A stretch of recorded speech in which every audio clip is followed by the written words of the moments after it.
الحمد لله الذي أنزل على عبده الكتاب ولم يجعل له عوجا قيما لينذر بأسا شديدا من لدنه ويبشر المؤمنين الذين يعملون الصالحات أن لهم أجرا حسنا ماكثين فيه أبدا وينذر الذين قالوا اتخذ الله ولدا ما لهم به من علم ولا لآبائهم كبرت كلمة تخرج من أفواههم إن يقولون إلا كذبا إن الله وملائكته يصلون على النبي يا أيها الذين آمنوا صلوا عليه وسلموا تسليما محمد رسول الله والذين معه أشداء على الكفار رحماء بينهم تراهم ركعا سجدا يبتغون فضلا من الله ورضوانا سيماهم في وجوههم من أثر السجود ذلك مثلهم في التوراة ومثلهم في الإنجيل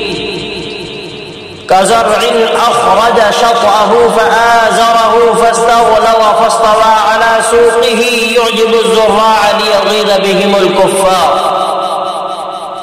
وعد الله الذين آمنوا وعملوا الصالحات منهم مغفرة وأجرا عظيما والسابقون الأولون من المهاجرين والأنصار والذين اتبعوهم بإحسان رضي الله عنهم ورضوا عنه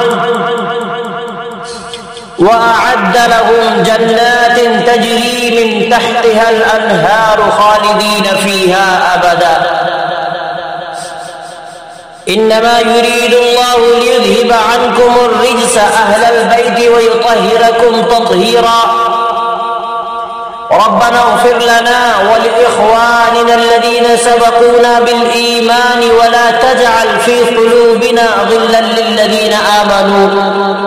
ربنا إنك رؤوف رحيم يا أيها الذين آمنوا أطيعوا الله وأطيعوا الرسول وأولي الأمر منكم فإن تنازعتم في شيء فردوه إلى الله والرسول إن كنتم تؤمنون بالله واليوم الآخر ذلك خير وأحسن تأويلا إن الله يأمر بالعدل والإحسان وإيتاء ذي القربى وينهى عن الفحشاء والمنكر والبغي يعظكم لعلكم تذكرون فاذكروني أذكركم واشكروا لي ولا تكفرون